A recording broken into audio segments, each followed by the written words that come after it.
ഓം നമോ വിരാട് വിശ്വബ്രഹ്മണേ നമ. ഏവർക്കും നമസ്തേ. വിശ്വബ്രഹ്മ സമൂഹ മഠത്തിൻ്റെ ഈ ഒരു എപ്പിസോഡിലേക്ക് ഏവർക്കും സഹർഷം സ്വാഗതം. പ്രിയമുള്ളവരെ, ഇന്ന് നമ്മൾ ചർച്ച ചെയ്യപ്പെടുന്ന വിഷയം നിർമ്മിതിയിലെ ആനന്ദം എന്നുള്ളതാണ്. എന്താണ് ആനന്ദം എന്ന് ചോദിച്ചു കഴിഞ്ഞാൽ എന്താണ് അതിനൊരു ഉത്തരം നമ്മൾ പറയുക? ആ ആനന്ദലബ്ധിയെക്കുറിച്ച് പറയുന്നതിന് മുമ്പായിട്ട് എല്ലാവരും ലൈക്ക് ചെയ്യുക, ഷെയർ ചെയ്യുക, സബ്സ്ക്രൈബ് ചെയ്യുക. നിങ്ങളുടെ നിരന്തരമായ പ്രോത്സാഹനമാണ് ഞങ്ങളുടെ വിജയത്തിൻ്റെ അടിസ്ഥാനം. എല്ലാവർക്കും വിശ്വബ്രഹ്മ സമൂഹ മഠത്തിൻ്റെ ഒരു ശുഭദിനം ആശംസിക്കുന്നു. നമുക്ക് നമ്മുടെ വിഷയത്തിലേക്ക് വരാം.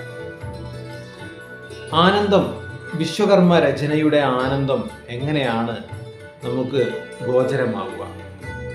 വേദാന്തത്തിൽ പറയുകയാണെങ്കിൽ ഏതൊരു ആനന്ദത്തിനും അതിൻ്റെ തുടർ ആനന്ദ ചലനങ്ങൾ ഉണ്ടാവും എന്നാണ്. ഏതൊരു പോസിറ്റിവിറ്റിക്കും അതിൻ്റെ തുടർ പോസിറ്റിവിറ്റി ഉണ്ടാവും, ഏതൊരു നെഗറ്റിവിറ്റിക്കും അതിൻ്റെ തുടർ നെഗറ്റിവിറ്റിയും ഉണ്ടാവും എന്നുള്ളതാണ്. അതായത് ചെറിയൊരു ഉദാഹരണം നിങ്ങൾക്ക് എല്ലാവർക്കും മനസ്സിലാകാൻ വേണ്ടി ഞാൻ പറയുകയാണ്. നമുക്കറിയാം, ഒരു മാവ് പുഷ്പിച്ചു കഴിഞ്ഞാൽ ആ മാവിൻ്റെ ആ ജീവശരീരത്തിന് അല്ലെങ്കിൽ അതിൻ്റെ ഒരു ആത്മചൈതന്യത്തിന് ആ മാവ് പുഷ്പിച്ചതിൻ്റെ ആനന്ദമുണ്ടാവും. അപ്പോൾ ഒരു കുരുവിക്കൂട്ടം അതിൽ വന്ന് ആ പുഷ്പങ്ങളിൽ ഇരുന്ന് തേൻ കുടിക്കുമ്പോൾ ആ കുരുവിക്ക് ആ തേൻ നുകർന്ന ആനന്ദമുണ്ടാവും. എന്നാൽ അപ്പോൾ തന്നെ ആ മാവിന് തൻ്റെ പുഷ്പങ്ങളിൽ പരപരാഗണങ്ങൾ നടന്നതിൻ്റെ ആനന്ദമുണ്ടാവും. അത് കഴിഞ്ഞ് കുറേ കാലം കഴിഞ്ഞ് ഈ മാങ്ങ പഴുത്ത് പാകമാകുമ്പോൾ അത് പക്ഷി മൃഗാദികൾ മനുഷ്യന്മാരുമൊക്കെ കഴിച്ചതിൻ്റെ ആനന്ദം, അതിൻ്റെ അണ്ഡം മറ്റു സ്ഥലങ്ങളിലെത്തി അവിടെയും ഈ വളരുന്നതിൻ്റെ ആനന്ദം. അപ്പോൾ തുടർ ചലനങ്ങളായിട്ട് ആനന്ദലബ്ധി ഇങ്ങനെ പോയിക്കൊണ്ടിരിക്കും. ഇതാണ് വേദാന്തത്തിൽ ആനന്ദത്തെക്കുറിച്ച് പറയുന്നത്. അതേപോലെ തന്നെ അങ്ങനെയാണെങ്കിൽ എങ്ങനെയാണ് ഇത് നിർമ്മിതി ശാസ്ത്രത്തിൽ ഇതിൻ്റെ അടിസ്ഥാനം എന്ന് പറയുന്നത്? നമുക്കറിയാം, ജീവജാലകങ്ങളിൽ ഏറ്റവും പ്രധാനപ്പെട്ട സ്വഭാവമുള്ള ആളാണ്, അല്ലെങ്കിൽ ഒരു നിർമ്മിതിയാണ്, പരബ്രഹ്മാവ് നിർമ്മിച്ചൊരു നിർമ്മിതിയാണ് മനുഷ്യൻ എന്നുള്ളത്. മനുഷ്യൻ്റെ ഏറ്റവും പ്രധാനപ്പെട്ട ശക്തി എന്ന് പറയുന്നത് ഇച്ഛാശക്തിയാണ്. ഈ ഇച്ഛാശക്തിയുള്ള മനുഷ്യൻ ആ ഇച്ഛാശക്തി കൊണ്ട് തൻ്റെ ആഗ്രഹങ്ങൾ ഓരോ കാലഘട്ടത്തിലും, ഓരോ വർഷത്തിലും, ഓരോ നിമിഷത്തിലും നമുക്കിങ്ങനെ ആഗ്രഹങ്ങൾ വന്നുകൊണ്ടിരിക്കുകയാണ്. ആ ആഗ്രഹങ്ങളുടെ പൂർത്തീകരണമാണ് നടത്തിക്കൊണ്ടിരിക്കുന്നത്. ഈ ആഗ്രഹങ്ങൾ എന്ന് പറയുന്നത് സ്വവസതി കൊണ്ട് നിർമ്മിച്ചത് കൊണ്ടോ അല്ലെങ്കിൽ സ്വവസതിയിൽ താമസിച്ചത് കൊണ്ടോ നമുക്ക് നിവൃത്തീകരിക്കാൻ കഴിയുന്നില്ല. അപ്പോൾ ആനന്ദലബ്ധിക്ക് ഒരു മനുഷ്യൻ എന്താണ് ചെയ്യേണ്ടത്?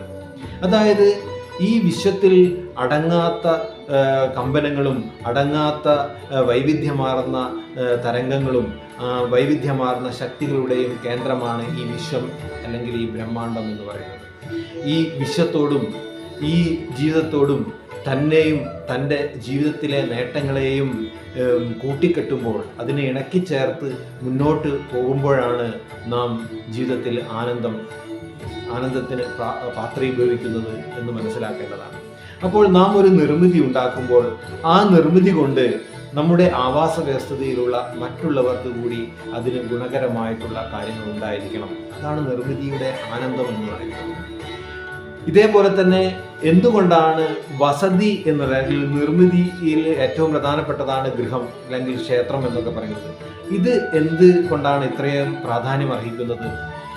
നമുക്കറിയാം, ഒരു മനുഷ്യൻ്റെ ഹൃദയം അല്ലെങ്കിൽ അദ്ദേഹത്തിൻ്റെ പ്രാണകേന്ദ്രം അല്ലെങ്കിൽ ജീവകേന്ദ്രം എന്നൊക്കെ പറയുന്ന ഹൃദയം എപ്പോഴും ഭൂഗുരുത്വ ആകർഷണത്തിന് ലംബമായിട്ടാണ് നിലനിൽക്കുന്നത്. എന്നാൽ മറ്റു ജീവജാലങ്ങളുടേതൊക്കെ എപ്പോഴും തിരശ്ചീനമായിട്ടാണ് നിലനിൽക്കുന്നത്. അപ്പോൾ ഈ തിരശ്ചീനമായെങ്കിൽ മാത്രമാണ് ഭൂഗുരുത്വാകർഷണത്തിന് നമ്മളുടെ ഹൃദയവുമായി ബന്ധപ്പെട്ട് ചില പ്രതിക്രിയ ആഗമ നിഗമങ്ങളൊക്കെ നടത്തുവാൻ സാധിക്കുള്ളൂ. ഇത് നടക്കുന്നത് ഒരു ശയനകേന്ദ്രത്തിൽ മാത്രമാണ്. അങ്ങനെ ആ ശയനകേന്ദ്രമാണ് നമ്മുടെ ഗൃഹം അഥവാ നമ്മുടെ വസതി എന്ന് പറയുന്നത്. അതുകൊണ്ട് തന്നെ വസതി വളരെയധികം പ്രാധാന്യമുള്ളതാണ്. നാം ഒരു വസതി ഉണ്ടാക്കുമ്പോൾ നമ്മുടെ പ്രകൃതിക്കോ നമ്മുടെ വിശ്വത്തിൻ്റെ ശക്തികൾക്കോ നമ്മുടെ പ്രാണനോ നമ്മുടെ പ്രാണിക്ക് ശക്തി തരുന്ന സൂര്യനോ നമ്മുടെ കാന്തിക ശക്തികൾക്കൊക്കെ എതിരായിട്ടാണ് എങ്കിൽ ആ നിർമ്മിതിക്ക് ആനന്ദം തരുവാൻ സാധിക്കുകയില്ല. ഇതാണ് നിർമ്മിതിയുടെ ആനന്ദം എന്നുള്ള വിഷയത്തെക്കുറിച്ച് പറയാനുള്ളത്. നന്ദി, നമസ്കാരം. എല്ലാവരും ലൈക്ക് ചെയ്യുക, ഷെയർ ചെയ്യുക, സബ്സ്ക്രൈബ് ചെയ്യുക.